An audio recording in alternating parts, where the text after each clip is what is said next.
बिस्मिल्लाहिर्रहमानिर्रहीम। अस्सलाम वालेकुम वरहमतुल्लाह। नाज़रीन इकराम, आज हम ये जानते हैं कि ज़बर ज़ेर पेश और दीगर हरकत को अरबी में क्या कहते हैं। ज़बर ये उसकी अलामत है। ज़बर को अरबी में फ़तहा कहते हैं और जिस हर्फ पर फ़तह होता है उसे मफ़तूह कहते हैं।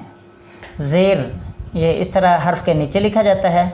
ज़ेर को अरबी में कसरा कहते हैं और जिस हर्फ पर कसरा होता है उसे मकसूर कहते हैं। मकसूर पेश की अलामत ये होती है, ये हर्फ के ऊपर होता है और इसको अरबी में ज़म्मा कहते हैं और जिस हर्फ के ऊपर ज़म्मा होता है उसे मज़मूम कहते हैं।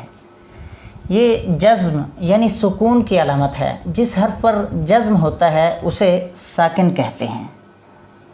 और तीन दंदान वाली शक्ल ये तशदीद या शद कहलाती है और जिस हर्फ पर शद होता है उसे मुशद्दद कहते हैं। दो ज़बर, दो ज़ेर और दो पेश को तनवीन कहते हैं। जिस हर्फ पर तनवीन हो उसे मुनव्वन कहते हैं। ज़बर को हमेशा आवाज़ और मुंह खोल कर पढ़ते हैं, जैसे बा ज़बर बा बा। ज़ेर को हमेशा आवाज़ को नीचे गिरा कर पढ़ते हैं, जैसे बी बा ज़ेर बी बी। और पेश को पढ़ते हुए होंठों को गोल करना है, बिल्कुल मिलाना भी नहीं, बिल्कुल मुकम्मल गोलाई होनी चाहिए। बू बा पेश बू बू।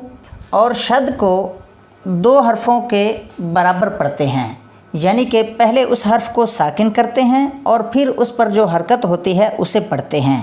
मिसाल के तौर पर बा के ऊपर ज़बर है तो पहले बा को साकिन करेंगे, उसके बाद इसकी ये ज़बर पढ़ेंगे। इसका तलफ़्फ़ुज़ इस तरह होगा, हमज़ा बा ज़बर अब, बा ज़बर बा अब बा। तो यहाँ पर हम दो हर्फ़ों जितनी देर लगाएंगे, अब बा। तो आज तक के लिए इतना ही। मिलते हैं नेक्स्ट वीडियो में। अस्सलाम वालेकुम वरहमतुल्लाह।